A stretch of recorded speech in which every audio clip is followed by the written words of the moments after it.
The slants have won, but Asian America seems split. What is it about the First Amendment that some in the community just don't get? My talk with the founder of the Slants on disparaging words. Also, any disparaging words for Donald Trump Jr.? As Donald Trump Jr. would say, I love it. Lots of smoke in the Russia story, so much that it could choke the White House. All that next on Emil Amok's Takeout. Hi there, you dear listener of mine, and welcome to what I call Emil Amok's Takeout. We serve it, you take it out, forms the acronym EAT, E-A-T, and it is time to eat.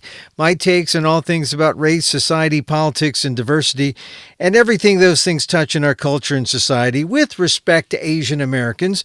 And you don't have to be an Asian American to lend us your ears. We're all in this thing together. Besides, it's your minds we want.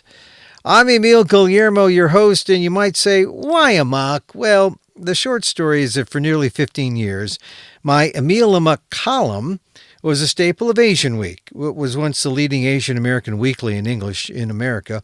Amok was the name of my compilation of essays, and Amok is on my driver's license, not indicative of my mental state. Most of what you hear is based on my column on the website of the Asian American Legal Defense and Education Fund blog. That's at ALDEF, AALDEF.org/blog. Hey, check it out. And if you like what you see and hear, ALDEF is a 501c3. Go to the donate button. It's tax deductible.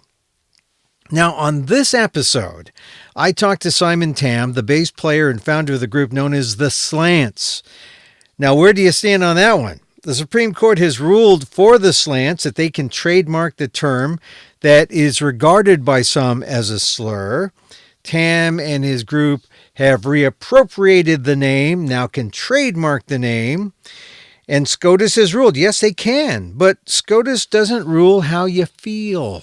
So how do you feel? And how does Simon Tam feel? That's today's interview. We talked to him right after the decision, and it's interesting. I mean, it's complex. And I know a lot of you out there are knee-jerking saying, hey, this is not good, but you're forgetting something. It's the big one, the First Amendment.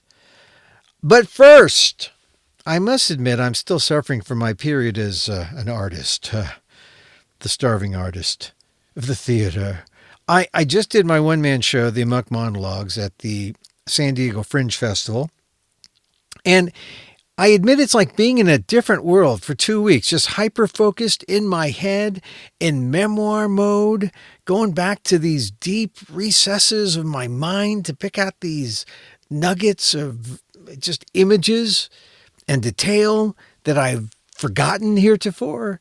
And now to get back to real life, it's like coming out of the hole, where you've been excavating stuff of your life. And it's just strange to get back to my regular life, which is essentially reporting and reacting and commenting on the news.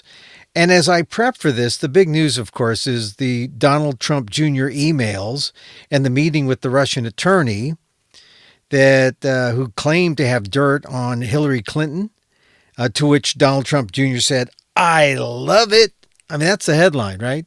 There's the emotional, factual headline. I love it. He should have said, get this to the FBI, please. Where is the FBI?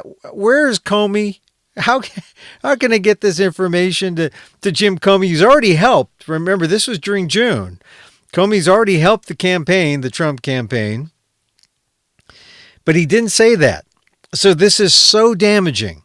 And if you're not upset by this, I dare say you are not a patriot, or you're not an American who believes in our democracy. Maybe you've fallen for Trump's fake news defense. And when I say Trump, I mean both junior and senior, because they've been denying it all along for almost a year, saying, hey, there's been no collusion, no meeting with Russia, there's no meddling.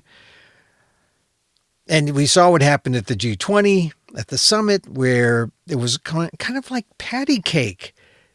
Putin and Trump not really going after Putin, despite what everyone seems to say in the press conferences afterwards. But now with these emails that Donald Jr. released this morning as I speak this. The story clearly shows there was an offer from Russia to show official Russian intel to the Trump organization that they even said would help. This would help your father's campaign. In this email to Donald Trump Jr. It's so absolutely shocking, it's smoking. And there's so much smoke, it's turning the White House into a smokehouse. So there's this apparent quid pro quo. You might say, if you're a Trump fan, not exactly, Emil. Let's not jump to let's not jump to conclusions. Let's just see what's there. And if you can't be alarmed with what's there, then you've been blinded by the orange hair or something. Really, there is enough here to be alarmed because it shows Russia's support for Trump, says it in the email, the willingness to share information on the Clinton campaign. And all Donald Trump Jr. says is, if it's all true, I love it. I love it. This is not fake news, folks. And this is something to be said for journalism. And kudos to the New York Times for working their sources. And the sources, not necessarily leakers, but people who are advisors to the White House, who did the right thing by revealing these documents to the New York Times so that they can share it and make it public. That's the important thing here. Journalism, score one for journalism here. And believe me, there was only one good answer Donald Trump Jr. could have had when he got that email, and that is, I've got to call the FBI. This is the United States' greatest adversary. Russia wants to help a candidate, my dad. That's also known as collusion. And the candidate's son, instead of saying, get me to Comey, I got to call the FBI, the candidate's son says, let's see. I want to play. If it's true, I love it, Donald Jr. says. And so all the months of saying there was no contact, no collusion between Russia and the Trump campaign, well, they were just Trump's cover-up lies, Trump's own fake news. And wouldn't you know, the denials from Trump continue today, throughout the day. I mean, Sarah Huckabee went up there and tried to do her best. She said something from Trump saying, oh, Don Jr., high-quality person. Well, if high quality is a sentient human being with a heartbeat, I mean, that's of a certain quality. In terms of ethics, I don't know. And then he says, I applaud his transparency. Well, for transparency, if you were to grade Donald Trump Jr. on his transparency the last few days, as his story drip out in the New York Times, and the story changed and shifted from being about a story about adoptions to a story about, who knows what. And then finally this morning, only because he was caught, only because he knew the New York Times had the emails and was going to release it, Donald Trump Jr. did the only thing he could do really was to release the emails and say, hey, there's nothing here. Hey, nothing burger, big nothing burger. But apparently, he didn't quite coordinate this with the other Trump players. So now we have a discordant White House, a discordant Trump team, who are really, this is really, before it was all kind of preliminary. The appointment of a special prosecutor, you could say, well, it's not real. It's not the beginning of the end, but this is how things begin. They begin slowly, and then another bombshell. And if you think these are the only emails, I mean, it was CC to Paul Manafort, CC to Jared Kushner, and who knows who they shared this information with, and other emails that they might have had. Manafort with the Russian real estate deals, and Kushner with his attempt to set up a back channel to Putin and to Russia. We're really just talking tip of the iceberg. But you can begin to see where we got something. We got the smoke. It's choking out the White House. And soon we might get to the real truth. Let's not jump to conclusions, but let's just say that what we got here does not look good, does not happen in an ordinary White House scenario or in an ordinary campaign scenario. And what have we had heretofore? We've had Donald Trump and all the Trump folks saying, hey, there was no contract, no collusion, there's nothing between Russia and Trump. Well, we see that that's just not true. So what we have here is a real credibility problem on the part of the White House. And we have something that happens when we have a selfish society electing the paragon of selfishness and self-aggrandizement to the highest but the most public office in the land. I mean, the Trumps didn't know how to deal with this. I don't think they were expecting to win, right? But we're left with this ethical incongruence. It's as plain as day. That is making really our government and our country totally dysfunctional. Because if our democracy really relies on trust and credibility from the highest office of the land, and we don't have it, we're in trouble. And this is layered over the gridlock, over the distrust that people have over all of politics, in Congress. And what did we hope for after the election, right? When the GOP controlled everything, that things would run smoothly, right? Well, the GOP is running in Congress, on both houses of Congress. They're going to get the courts. They got the presidency. And what do we have? Government is probably now at the worst point than I think it's ever been. We have a crisis here, folks. And of course, it's the conservatives who hate government, and of course, who naturally would destroy government, but these anti-big government people. And the only answer is, well, I don't know. What's going to be the answer is America as we know it becomes undone. From here on, though, it's still headed by a man, and like it or not, it's not supposed to happen, but there's his family in charge, as if some kind of nobility has been bestowed on the Trump family, and yet who are so artless and ignorant in politics and diplomacy. And then during the campaign, if these emails are true, well, they are true. But what are we to conclude? That when it came down to Trump or the country, the Trumps put themselves over country. Even when it means dealing with the United States' greatest adversary, Russia. So, I don't know. Did the Trumps get punked here by Russia?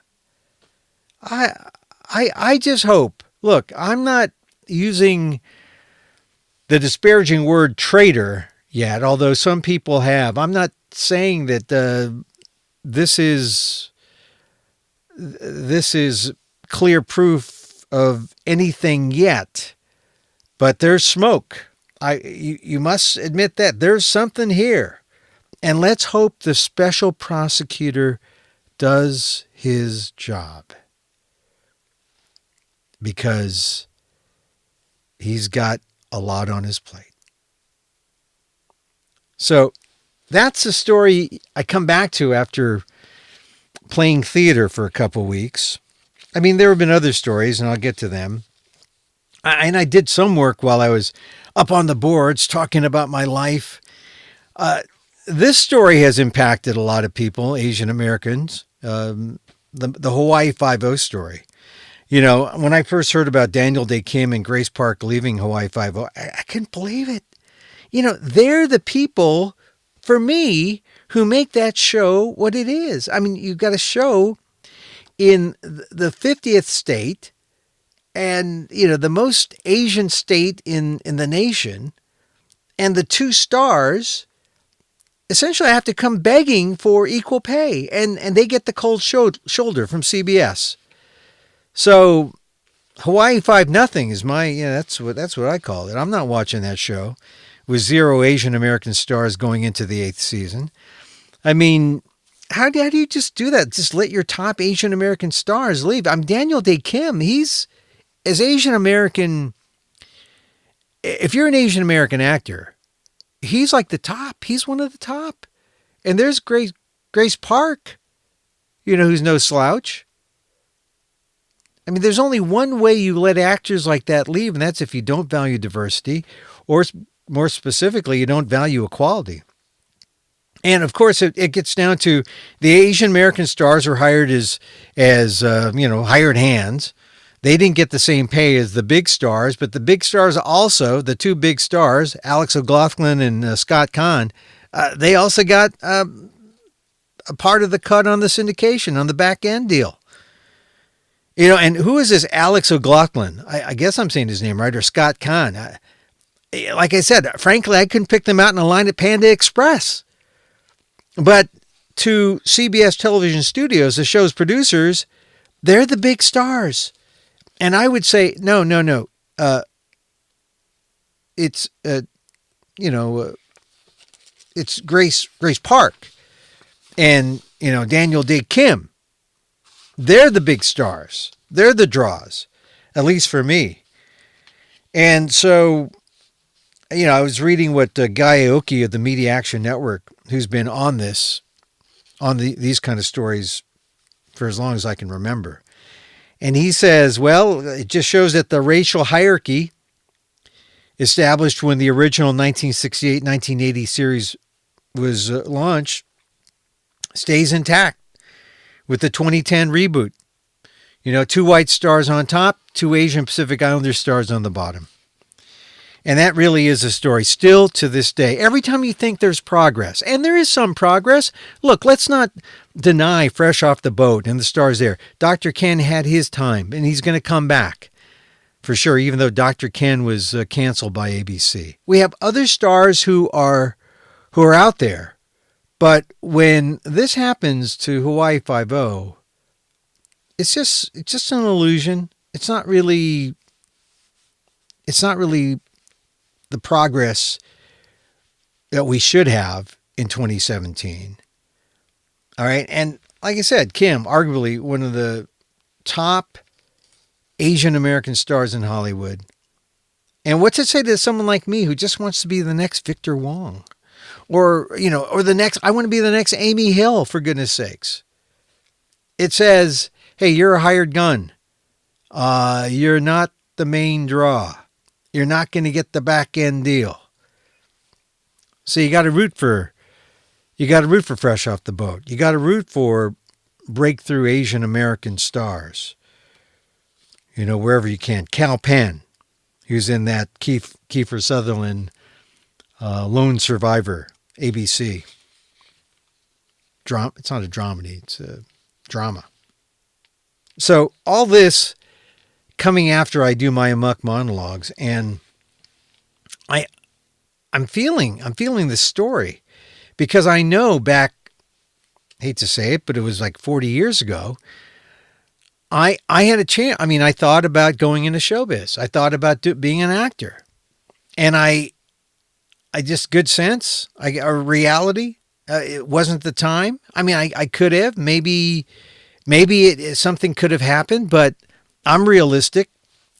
I did some theater when I was at Harvard. Harvard doesn't really have a theater major, but you could do classes at the Loeb. That's what they called it back then. And, I was cast, not in great parts. I played a white guy in black theater because my roommate was black and he owed me a favor. So I got to play the white guy.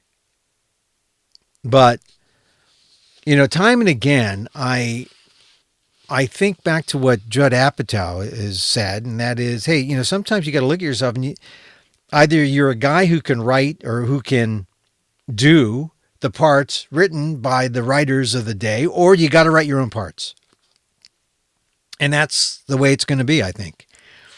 And we have, Daniel D. Kim is doing his own projects. We've got, when I talked to, Randall Park in Washington at the so-called uh, Asian prom, he was saying he's got his projects. That's the way it's going to be for Asian Americans who want to somehow, break through. Eddie Wong, right? Fresh off the boat. It was his book they based it on, even though there's some discussion about how homogenized it became. But it's still a surviving show. You got to hand it to him.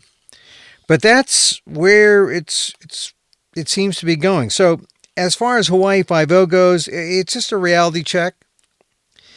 You thought that maybe more than 50 years after the Civil Rights Act, maybe we get a break on things, that are pretend. Because Hawaii Five-0 is pretend, right? The Civil Rights Act, voting rights, that's real. But, even there, even with the real stuff, we're seeing kind of some backsliding. So maybe even the pretend things, we're not nearly as far as we think we could be, should be, or were. In the meantime, I'm not watching Hawaii Five-0. Forget it. I encourage you to do the same. And encourage you to support Asian American actors, producers, and writers who have their own projects.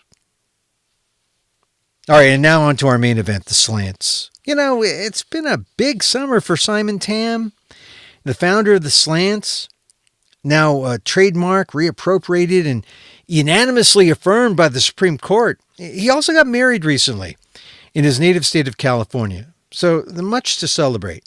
And yet it seems there are still some who aren't cheering his nearly 8-year-long battle to trademark his band's name and use the disparaging term slant. I mean, it's disparaging to somebody. He's taking it back. He's owning it. I'm all for that. And the real problem is that his victory means that maybe the Washington NFL team will continue to use its disparaging name. I've been on talk radio a long time, and I was against the Washington football team's use of that name way back in the 90s, the early 90s. So I'm no Johnny come lately to that issue.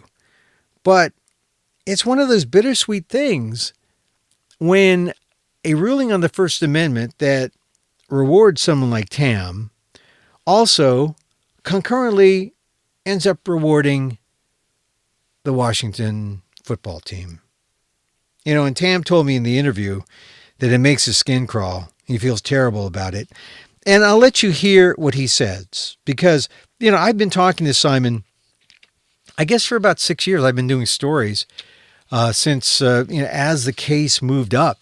And it's kind of weird. I feel like, we're not, I wouldn't say we're buddies, but we've talked a number of times as every time the case has snaked through the judicial process.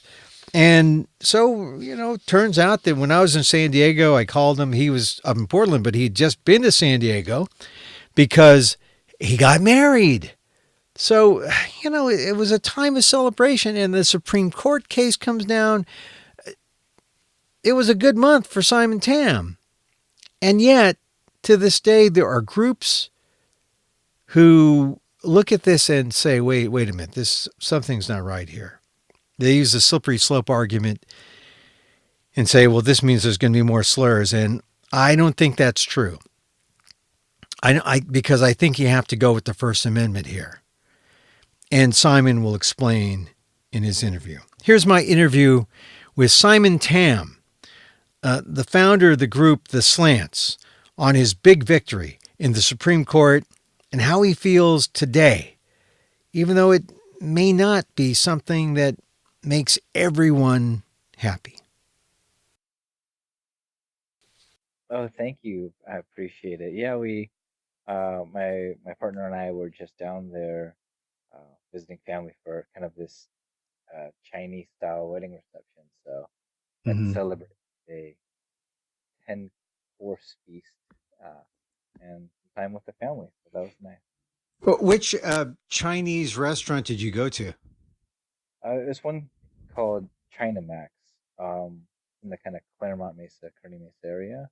I knew you had California roots, but we always took you up at from your Portland stuff, and that's of Yeah, course that's where the slants were born in Portland. yeah. So that's kind of. I mean, it was after kind of made my home here, which is deeply, in some ways, ironic, because Portland's often known as being America's whitest major city. Um, not I known didn't for know its that. Really the whitest, whiter than yeah. Seattle. Yes, definitely more so than Seattle.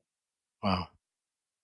Well, yeah. Well, all right. So now that we've established our levels and talked, let's just go right into this. First of all, Simon, congratulations. How relieved are you after all this time fighting? Because it's been, what, about 8 years? Yeah, nearly 8 years. I mean, I'm definitely relieved. It's just kind of this unimaginable journey of what it takes to spend almost a fifth of my life, just kind of battling. Um, now, now I can focus on art and focus on using our platform to highlight other issues. So for that, I'm actually quite grateful that we can kind of try and move beyond this and focus on deeper, more pernicious forms of discrimination. When I first talked to you, it was like, I, I don't know if you really could get a sense of where this was going to go. And because this was a up again, down again, up again, down again. And how did you manage to survive all those ups and downs? Because at one point, I don't know, did you ever thought of like throwing in the towel at one point? Oh, I thought about doing that so many times, even with this most recent round. I mean, how could I not? And when you're faced with legal fees, when you're faced with people shouting at you from all sides who have differing opinions on how to achieve justice, it's really it's quite a struggle to think like, is this all worth it? But what really kept me grounded and rooted was that I spent a lot of time um, speaking with social justice organizations and community leaders to really talk about that path forward.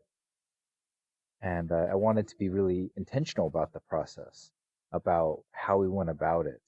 So, speaking with them and hearing from other groups who, unfortunately, also been targets of the same law I've been fighting, kind of reminded me over and over again how we can't rely on the trademark office to get it right when it comes to respecting people's identities. Yeah, because at some point, because every step of the way there was you were negated and then you were affirmed, and then negated again, and then affirmed, and then it seemed like so many times that was the end of the road. But you knew that. Did you really think it was going to go all the way to the Supreme Court? I didn't really know until we got to the federal circuit. Like once it was this unbonked hearing, so all 12 justices all 12 judges um, hearing that ruling uh, a little bit beforehand, before the whole oral argument started. I spoke with my legal team and I spoke with a couple of folks from the ACLU, and they basically told me, they said, please understand, like we might not win here, but even if we do win, um, it's not going to be over. That the trademark office, the Department of Justice, will appeal to the Supreme Court, and it will most likely be heard there. So I was just kind of Mm. what there. In fact, my legal team, everyone who'd worked on it, knew we were trying our hardest, but they thought it was an uphill battle. They thought our chances of winning at the federal circuit weren't that great. Of course, it much to everybody's surprise, we not only won, but we won in this overwhelming majority that, 10 out of 12 judges agreed with us. And even the dissenting judges said, we don't think it's a constitutional issue, but we do believe that the trademark office was wrong when it came to the slants, that they should have given us the trademark. Yeah, and of course at the Supreme Court level, it was a unanimous decision. Yeah, again, a huge surprise to everybody watching the case, um, especially given how um, some of the justices took some pretty difficult positions, gave us some really challenging questions to our legal team. And so I thought, it's so rare for the court to be unanimous on anything. And we weren't even sure if we were going to win. We thought it looked like things were in our favor, and a lot of legal experts and media predicted that we would win either by default because it'd be a 4-4 split, or we'd get a slight majority. But nobody thought that the court would be unanimous in this thing. So, Yeah. Well, it was it was unanimous amongst the court, the judge, the justices, but it really has not been unanimous among the people who were watching this case, who you know were say against the Redskins and against the Washington football team's claim about using that disparaging remark, and it seemed that there was this. Almost like a divide and conquer kind of strategy between those people who were for you and to try to reappropriate the name Slants, and those who were against the Redskins. And so, how I know I've asked you about this during the course of the litigation, but how do you or how have you worked it out in your head about your position in terms of the Redskin case? well, I think the cases, I mean, obviously, from a social and ethical perspective, the cases are vastly different. And those of us who work in justice understand how um, uh, band, my band is kind of working in reappropriation from a very different context. So we're actually providing that cultural context, and we're working to provide more nuance to those talks about race. Um, the football team, obviously, a bit different, but where we kind of overlap in law is how individuals and how different communities in this country are affected by laws. In our case, we fought for individual rights.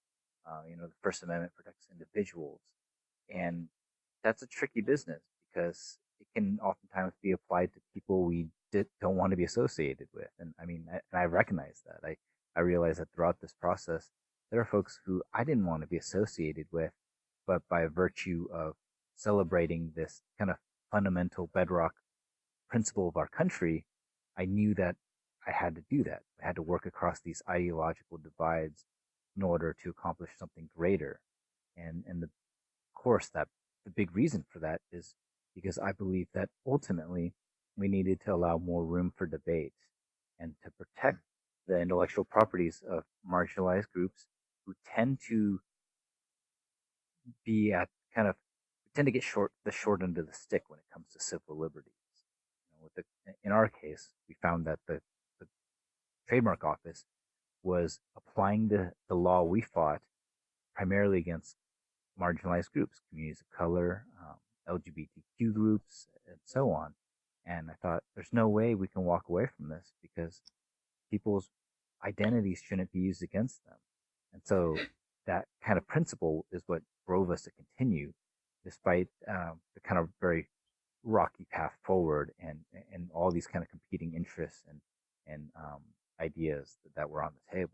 Did you once for a second, knowing that your win would help the football team and the Washington football team's claim to use a disparaging comment, did you once think that, well, maybe if my victory means they win, maybe I should pull back? Maybe it's not worth it.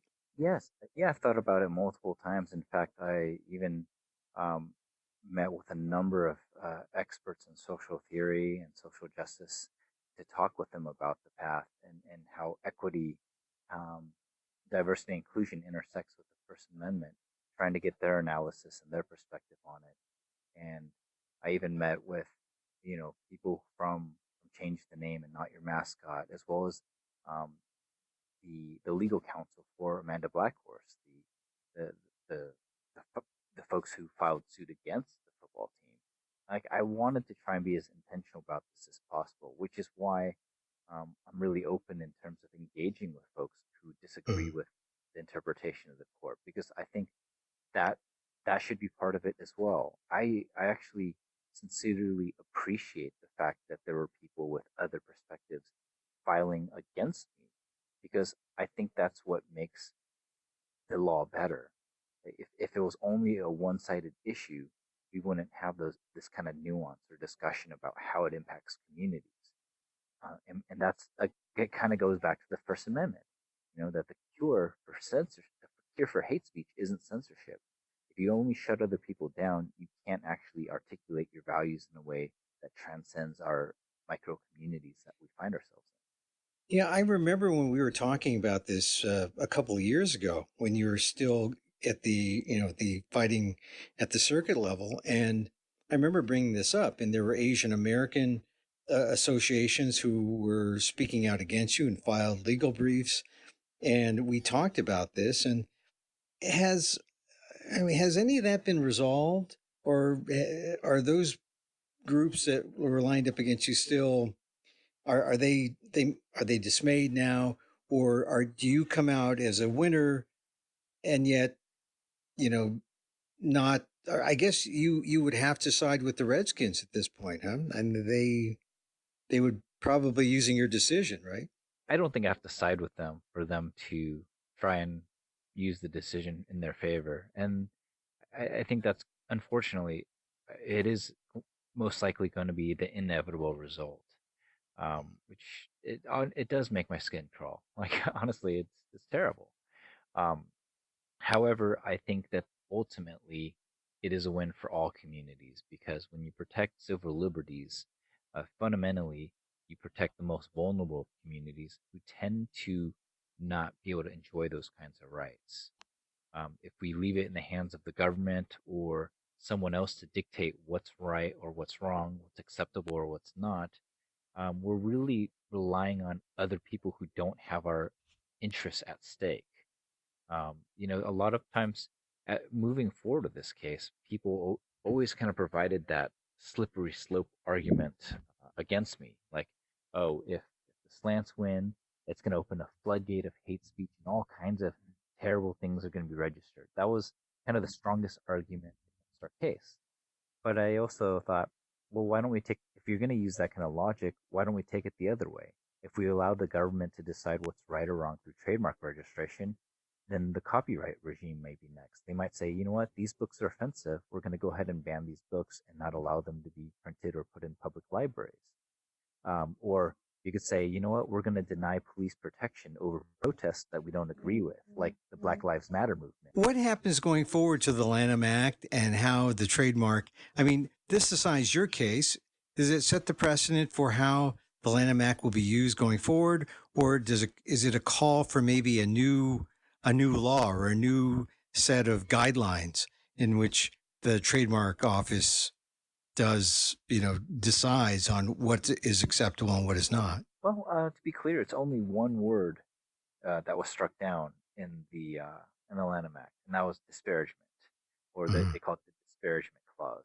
So as Right. it stands now, um, the Lanham Act is still preserved. It's actually a very complex, multi-layered law. But the most famous line that we've been fighting against is that it says that people can't register marks that are considered scandalous, immoral, or disparaging. The court only ruled on disparaging. Immoral and scandalousness still holds up, though it's likely those will probably fall as well, just based on how the court interpreted things and how the trademark office conceded those points. Well, what That about being people? said, oh, I Go was just ahead. gonna say that being said, there's still things are still out. No one's entirely sure what is gonna be kind of moving forward. What happens? I think that because there was even though the decision was unanimous, there were four separate opinions written, and that actually shows that there's a call to arms or an interest in developing a new law that is actually consistent and coherent. Mhm. So, who defines disparaging now? I mean, I know that when we talked earlier years ago, uh, they were using something off the internet, the Urban Slang Dictionary, which didn't seem very adequate when we were talking. What is there a standard now for? Well, yeah, they used a joke website, urbandictionary.com. Now, well, now disparagement isn't relevant to the conversation at all. So they don't rely on any source on that. Um, and now it's up to the marketplace of ideas, and it's up to consumers to determine. In other words, our own communities can say, "Hey, you know what? That's inappropriate, or that's actually something we celebrate." So we allow communities to make that decision instead. Well, what about that old slippery slope argument now? Because that's where it comes in. Are we going to see, uh, the N word being trademarked? Are we going to see all the disparaging words for Asian Americans? I mean, I'm Filipino. Are we going to see uh, people do flip this, or actually, they already do that? they, and that's the thing that most people don't realize. Every single racial slur you could think of, anything that's demeaning towards women or other people, every single item is a registered trademark right now, including NWA through the famous rap group NWA, including the N word through the famous rap group NWA. So it's not like the law was working before, Mm. but the law was doing was targeting people of color because we tend to reappropriate language and icons and use things in an ironic fashion.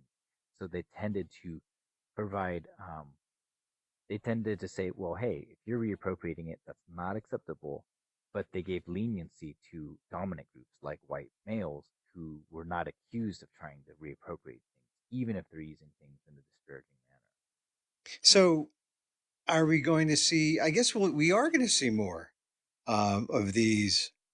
It's possible. I don't think, honestly, I don't think that there's going to be this mass floodgate release because, number one, you still have to have a legitimate business um, before you register a trademark. So you have to go through the application. You can't do things that are deceiving.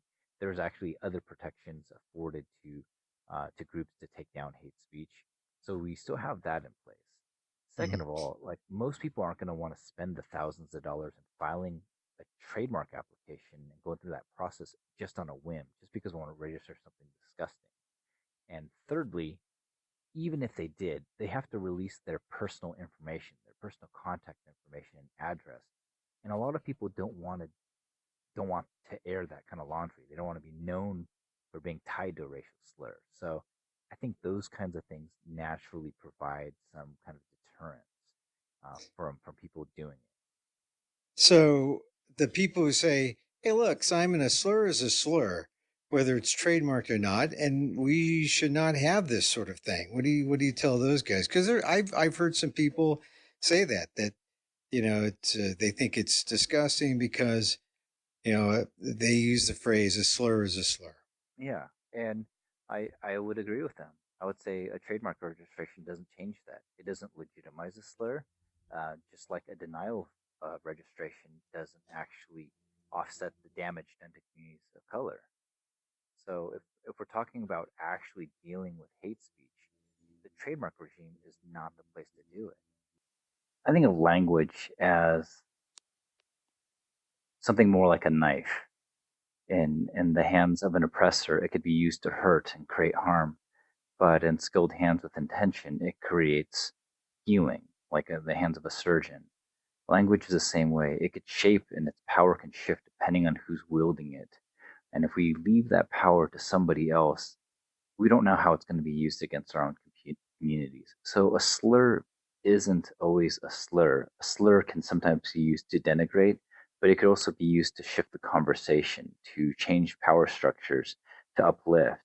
It could be used to create parody, irony, or satire of an injustice and kind of bring more attention to an important social cause. I think it's much more deeper and nuanced than good words and bad words. We instead have to look at cultural context and how we kind of navigate culture with our identities. As you were saying that, I was thinking as a person who uses words as a communicator myself, I know I feel more of a chill when I'm told I can't say a certain thing. And so I sort of have, I can't help but come down for the First Amendment.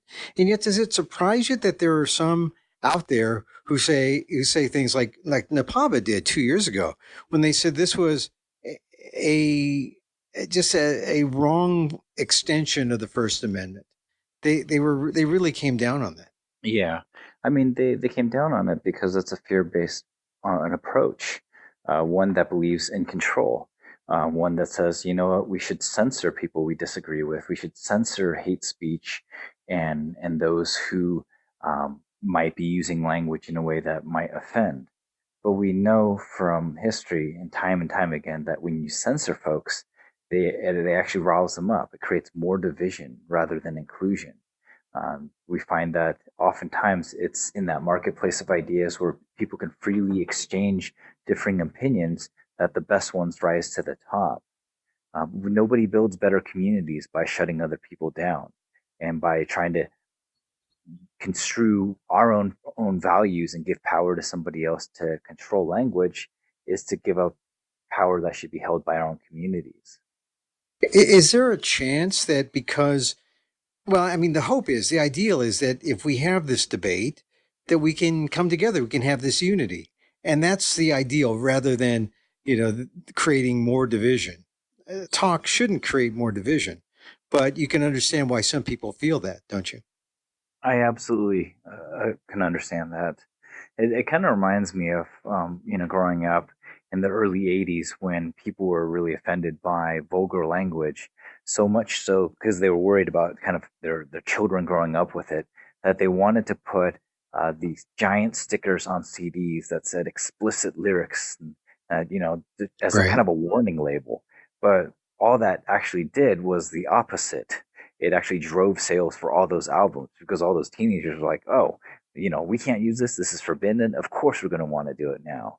And that's kind of like the one of the many kind of approaches of reappropriation, saying, like, hey, instead of trying to block someone, we're just going to shift that conversation. We're going to shift the power and provide a differing perspective.